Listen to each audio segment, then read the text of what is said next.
இதை தான் நாங்கள் என்ன பண்ணுறோம், இப்போ எடுத்துகிட்டு போயிட்டு பேக் டு ஸ்கூல்னு இப்போ ரீசெண்டாக லான்ச் பண்ணியிருக்கோம். பேக் டு ஸ்கூல் போகும்போது அவங்களுக்கு ஒரு வாழ்க்கையில் வரக்கூடிய சின்ன சின்ன விஷயங்கள் எப்படி சமாளிக்கணுன்ற பாடங்களை 1ஆம் கிளாஸ்லேருந்து 10ஆம் கிளாஸ் வரைக்கும் சிலபஸாகவே கொடுத்துருக்கோம். புக்கு காஸ்ட் மட்டும் கொடுத்தா போதும். அது பிரிண்ட் பண்ண ரூ. 40 என்னமோ ஆகுது. அதை கொடுத்தா கூட போதும். இன்ஃபேக்ட் கவர்மெண்ட்டில் என்ன சொல்ல வேணான்னு நாங்கள் கொடுத்துறோம், நீங்களே பிரிண்ட் பண்ணிக்கோங்க கூட சொல்கிறோம். ஏன்னா இது வரும்பொழுது ஆட்டோமேட்டிக்காக உங்களுக்கு நல்ல விஷயங்கள் வரும். இன்றைக்கி இருக்கக்கூடிய பிரச்சனைகள் இன்றைக்கி உருவானவே அல்ல.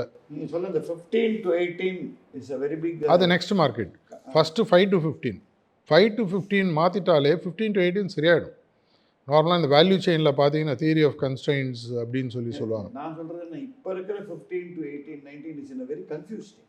கரெக்ட். அதுக்கும் சொல்யூஷன்ஸ் நாங்கள் கொடுக்குறோம். காலேஜில் ஹாப்பி கேம்பஸ்னு ஒன்று வச்சுருக்கோம். ஹாப்பி கேம்பஸ்னால் ஒரு காலேஜில் நுழைஞ்சதுலேருந்து அது 3 வருஷ கோர்ஸோ 4 வருஷ கோர்ஸோ ஐஐடியில் பண்ணுறோம், சென்னையில் ஐஐடி மெட்ராஸ். என்னோட very big adapter of our concept. 5 வருஷ கோர்ஸோ எல்லாத்துக்குமே வந்து ஒரு ஹோல் பீரியடுக்கு ஒரு கோர்சஸ் மாதிரி வைக்கிறோம். எதையுமே வந்து நேரடியாக திணிக்கிறது, ஏன்னா திணிச்சு அந்த காலத்தில் ஒத்துக்கிறது இல்லை. அதனால் அதை ஒரு இன்டைரக்டாக கொடுக்குறோம். அதுக்கு முதல்ல வந்து உன் மைண்டை ப்ராக்டிஸ் பண்ணுறதுக்கு தியானம் சொல்கிறோம். தியானத்தை சொல்லும் பொழுது நம்ம இன்றைக்கி ஆக்சுவலாக தியானத்தை பற்றி பேசுனது 5%, 95% உலகத்தை பற்றி தான் பேசணும். உலகளாவிய விஷயங்கள், கல்வி ஞானம், வாழ்க்கை ரகசியங்கள், இது மாதிரி பேசு. இதை மாதிரி அவங்களுக்கு கொண்டு போய்ட்டு அவங்களை பேக்கேஜ் பண்ணி சேர்க்குறோம். இதை நாங்கள் இப்போது சீரியஸாக இருக்கிறோம். 2 வாரத்துக்கு முன்னாடி மா சுப்பிரமணியம் நம்மளுடைய அமைச்சர் வந்தார். எல்லா மெடிக்கல் காலேஜுக்கும் எல்லாத்துக்கும் எடுத்து நாங்கள் வந்து ஆக்சுவலாக டெர்மினல் பேஷண்ட்ஸுக்கு இதுக்காக சில ப்ரொசீஜர்ஸை வச்சுருக்கோம்.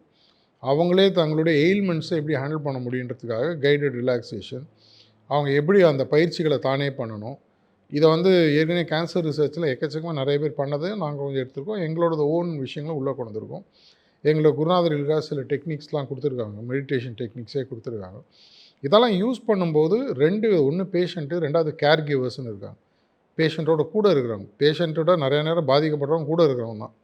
பேஷண்ட் பாதினா தூங்கிட்டு இருப்பார், கூட வேணால் எல்லா கஷ்டமும் பண்ணணும். அவனோட மனநிலையை டென்ஷன் ஸ்ட்ரெஸ்லாம் ஹேண்டில் பண்ணணும்.